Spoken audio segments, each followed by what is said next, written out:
Eagle double G.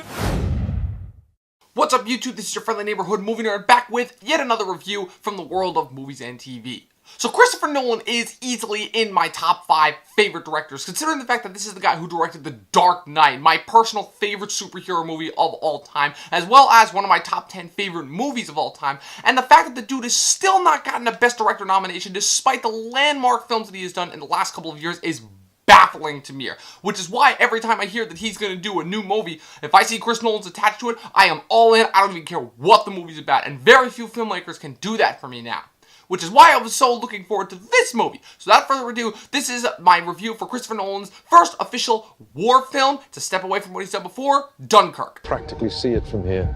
What? Home. So Dunkirk is Christopher Nolan's take on a World War II movie, with him tackling a side of World War II that we really haven't seen before, and that would be the British side of things, as we follow through 3 different perspectives the Battle of Dunkirk, in which 40,000 troops were trapped on this beach and were trying to make it off, but the Germans kept bombing the hell out of all their ships, both between the sea and the air, so every time they tried to make it out, they were constantly brought back. So it got so bad that civilian boats, little, vacation yachts from Britain actually had to cross the English Channel in order to get some of these troops off and home. So I can definitely say that the standout in this movie is 100% the visuals, because it really goes to show what kind of a filmmaker Chris Nolan is when he's willing to put so much effort into making it as practical as possible, getting real actual prop planes and prop ships when he could have just as easily made it all CG and effects. The visuals, the sound design, the shots, those gorgeous long sweeping shots of the planes flying or the ships, they all look incredible, and I'm really angry that I don't have an IMAX theater close to me, because I could definitely tell that I was losing a lot by not seeing this in IMAX. One of the things that Nolan has always prided himself on as a director, and I have prided him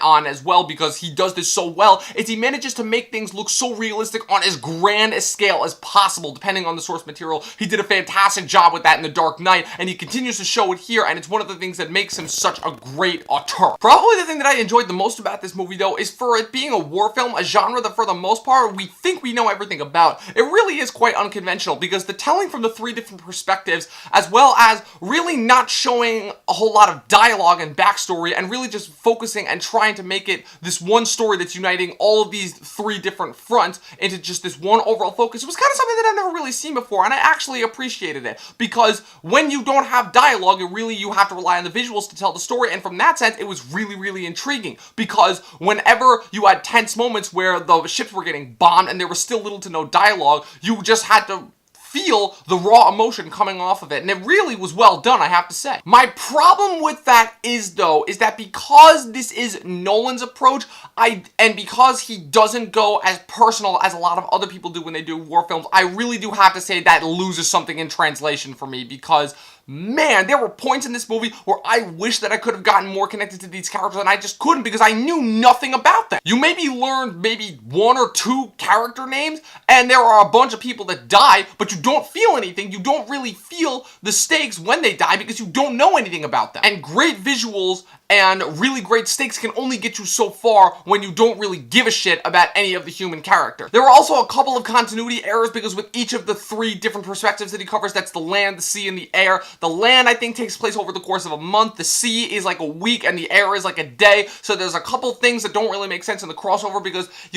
obviously there's intersections between the 3, but you'll have a scene like on the air where something happens, and then that scene wraps up, and then it quickly cuts to a different perspective, and it shows that same event from a different perspective, but it's already kind of past, so you're kind of trying to mix it in the edge. It was a little bit jarring, but I got used to it overall, and it wasn't that much a big thing that really bugged me, but it was still kind of jarring just a little bit. I would definitely say that Dunkirk is an ambitious film, to say the least. I'm really glad that I saw it, but at the same time, I just wish that I'd gotten a little bit more, especially considering that this is one of my top 5 favorite directors of all time, but I really needed that lack of personal connection, and I just didn't get it, and I'm not going to say it diminished the film's quality for me, but it did leave me feeling rather emotionally unsatisfied, which is why this film is only getting 6 out of 10 stars from me. That's it. That is my review for Dunkirk. Let me know what you guys think in the comments below. Let me know what some of your favorite Christopher Nolan movies are. Also, be sure to click that like button and that subscribe button. Follow me on Twitter at Movie Nerd Review. Also, head on over to the website, movienerdreviews.com. That is it. I will see you guys next time.